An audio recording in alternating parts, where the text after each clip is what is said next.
Hello everyone, my name's Cliff and welcome back to my channel. This is Cliff's Dark Gems. And if you're new here, welcome for the first time. Today I'm going to be doing a response video, and it is a response to Greg at Another Bibliophile Reads. And 2 nights ago I watched a video of his called, what's it called? Confession of an Eclectic Reader. So yeah, I'm going to be giving my thoughts on that. And after that I'm going to be doing a shout out to a booktube I discovered last night. So stay tuned.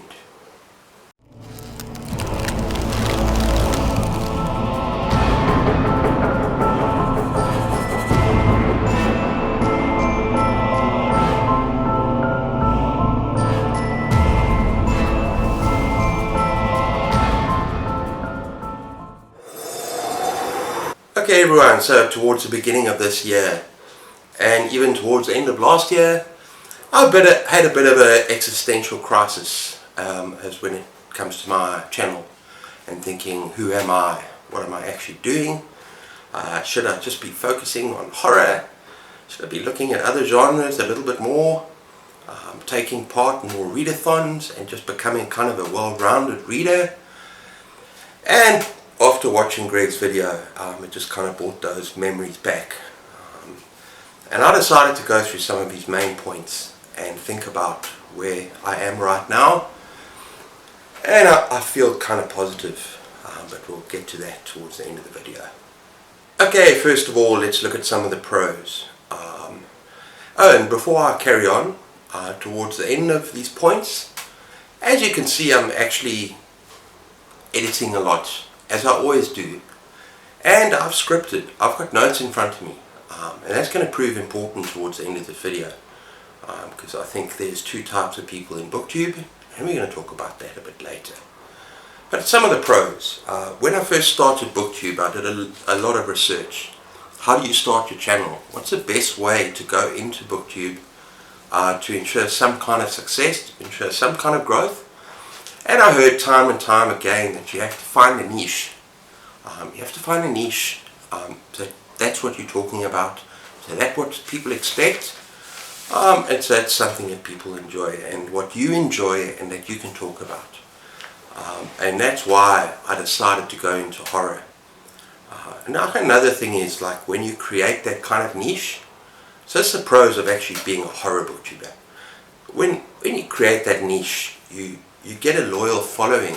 You get people that come back to your channel. They come back to your channel because they know what to expect. They're horror lovers. They know that they're going to get horror content from you. And I think that's a big positive about my channel. Okay, and finally, consulting my notes here, it is also easier for me, and this is a personal thing, very personal, kind of a mental thing. It's easier for me to focus on the one genre and to pick my books and not to kind of delve into too many readathons. I mentioned this earlier in the year, because I'm the kind of person that's kind of cluttered as it is. My mind is cluttered, I struggle with certain things. And so to have a more streamlined approach to my channel, I'm going to talk about horror. I'm going to choose the books that I want to read, and I'm going to choose the books that I'm going to talk about. I like that approach because it just makes things a little bit simpler for me, because I'm a simple person when it comes to that kind of thing, and also with relationships, and with just, that's the way that I live, and that's the way that I've always lived, because it's the kind of person that I am. Okay, so what's the biggest con? What's the biggest disadvantage about all of this? Well, the obvious thing is that you're closing yourself off to potentially great books that you haven't discovered yet, from different genres and different writers, and you're basically saying to yourself, you're shoehorning yourself into that category. I'm a horror reader, and then you're missing out on so much more. But then I thought for a moment, and I thought, what about my first year of booktube? I remember reading a lot more than just horror. And one thing that he did so well, Greg, on his particular video, is that he showcased all the different kinds of books that he reads and that he could pick up at any time. Everything from mysteries, from smut, from science fiction to fantasy to non-fiction. And I thought what I would do is I'd go into the history of my channel and I'd have a look at some of the books that I've read and I've reviewed or mentioned in some way on my channel. And this is just a handful. This is by no means everything. I did a couple of videos called Dark Non-Horror Gems, which I'll actually put up at the end of the video, which were very successful. And so it just proves it might be a horror channel, but you can still read other stuff. Let's say, for instance, right at the beginning in January last year, 2023, I discovered Ed McBain, The Pusher. And I've got about 40 of these books that I inherited, and I'm going to show off one day. And this is crime mystery. This is police procedural. Horror? No.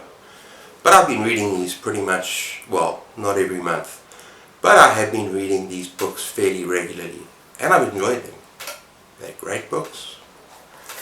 Next up we have, let's just look at a classic. And this is a horror, Frankenstein. But I have looked at other classics as well, and I've mentioned other classics. The other day I mentioned The Sound and the Fury, one of the books that I absolutely loved at university. So yeah, classics. Next up, fantasy, humor, science fiction, The Hitchhiker's Guide to the Galaxy, which I've been reading in the last few months as a kind of, as I called it, a palate cleanser between all the horror. But I love this book, and I've been reading it, and I've been reviewing it. Well, sort of. Very difficult to review. Then we have an awesome science fiction book, and a new author for me that I love, that I want to read more of. Richard Matheson, The Shrinking Man. This is a science fiction. There's elements of horror to it, sort of a survival horror, but I love this book, and I want to read more from this author. I have read that End of the World one, post-apocalyptic one. Can't remember, sorry. But I think you know what I'm talking about, of those vampires. What, the last man on earth sort of thing. Next up, Ray Bradbury. I've read Ray Bradbury before starting my channel, and I loved him. But I've picked up more and more of his work. Is he horror? Sometimes. But for the most part, he's science fiction. A lot of his short stories are science fiction with a fantastical element, and I've loved him. Next up, we've got some smut from Garb August last month, and this is the first kind of smutty book that I've ever read. Shadow of the Sheik. It's kind of a, what do you call it, shadow shifting smut, shadow shifting erotica. Did I care for it? Not very much. But I did read it. That's Shadow of the Sheik. Then, coming up in June this year, we've got June on the Range, which is talking about westerns. And I'm excited. I'm going to read The Haunted Mesa, which is, I think, one of Louis L'Amour's only kind of western stroke horror. Correct me if I'm wrong.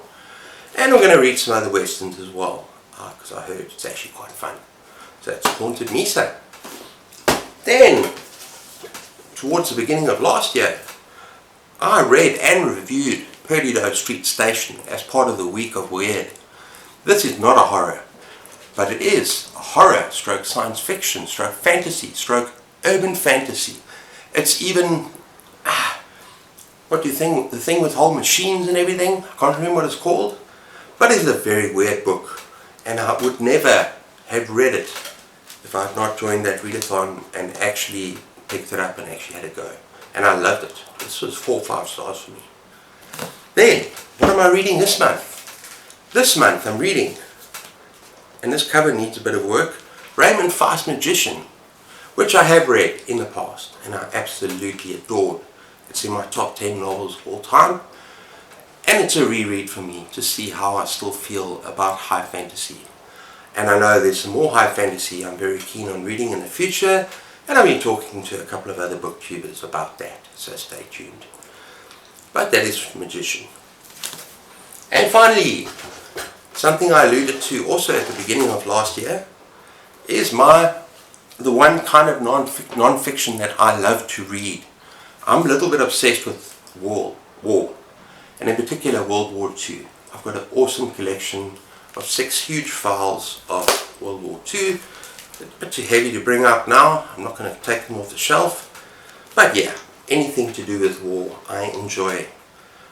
So yeah, looking at all of that, ask yourself the question, well, I'm asking myself, am I really a horror channel? Yes, because predominantly, and what I enjoy, and at no time have I not enjoyed talking about horror. 90% of the thing that I talk about on this channel is horror. Horror recommendations, whether it be older horror, what I've been getting into lately is more new horror, a little bit of splatterpunk, and different kinds of horror. Every month I throw in 1 or 2 things, and I don't think there's anything wrong with that. It doesn't seem to have affected anything in terms of my channel, and I'm going to continue to do that in the future. So yes, I'm a horror channel, and I will keep it that way. Okay, next point is that Greg did a very, very good job of talking about over the years, over the decades, how his taste in books has changed. And that's why he'll pick up what he wants to pick up. And that how over the last few years he's read more horror. Before that he'd read more literature. And I think to myself, why don't I review more things like middle grade? There goes the fly again. Middle grade or YA, or even classics or serious literature. I think one of the biggest reasons for that is that I spent about 27 years of my life studying English and teaching English, whether it be kind of senior primary school or high school, even up to matric. And I got my share of that, I feel. And I feel where I am right now. I want to read what I want to read. And there are 3 things that I'm starting to really get into. Obviously the main thing that I've just said is horror. If I had to choose a thing for one, I love talking about horror. But I also love fantasy, which is what I really got into when I was a teenager, and I read a lot of series. I kind of, not sure what that was, but yeah, a lot of series. And now recently I've been getting into a lot more science fiction. Might start delving into westerns, as I showed you. And maybe one day, maybe in 2-3 years, maybe 4 years, I might delve into other things like more historical fiction or non-fiction. But I'm not going there now. That's not what I want to do. I want to read horror, and in between a little bit, every now and then, a little bit of science fiction. Even science fiction horror, sci-fi horror, and some fantasy as well. And that's what I'm going to do. But my focus on my channel, as you know, is horror. Okay, and a final point he made that I just want to talk about briefly, because it doesn't really have anything to do with what I'm reading, but it does have to do with how you structure your channel. And I think there are 2 types of people on BookTube. There are people on BookTube that will just record without any bells and whistles. They'll just record and post their video whenever they feel like talking, with no rehearsal, no scripts, nothing. And then there are people like me who script and prepare everything. I have to. I script and prepare, I do a lot of editing, and I'm not even talking about the intro and the outro and all of that. You'll see a lot of editing, you'll see a lot of kind of, maybe people think it's not authentic, people think I'm not being authentic, I don't know, or people that are just going there and talking and then editing and then talking. I don't think that's the case. I think a lot of people like me do this and have to prepare and have to script because they kind of have to. That's who they are. That's who I am. I'm not the kind of person that can just get up and just talk. I need to know what I'm going to say. I need to have an idea. I need to have a framework. And that goes back to my teaching days as well. I couldn't just stand up in front of a class for half an hour and just chat. It doesn't work like that. I have to prepare my lessons, just like I have to prepare my videos. And also, yeah, some people are just uncomfortable without preparation. You know, you get tongue-tied and don't know what you're saying, blah, blah, blah, blah. I can't do that. I have to prepare when I talk about books. Okay everyone, so finally, before we go, I want to give a shout out. And I watched this video last night, and it's very good. It was titled The Top 10 Horror Books of All Time, or Top 10 Horror Novels. And it's by a guy called Benjamin Book Club. And I believe he's from Australia, judging by the accent. He's got just over 50 subs and 9 videos. And I really enjoyed this video. His About section says, a place to read and discuss books, mostly sci-fi and horror. Videos every Tuesday and Friday, regular book reviews, read-alongs, lists, long form and short content. And yeah, I'd just encourage you guys to check out his channel. And if you enjoy it, yeah, just give him a like. And if you really enjoy it, give him a subscribe as well. Okay everyone, so that's my video for today. I hope I gave you a little bit of insight into booktubers, videos and planning and stuff like that. Let me know what you think in the comments down below. And yeah, please be sure to give me a thumbs up, a like and a subscribe if you enjoy my content. And take care of yourselves, keep those pages turning, and cheers.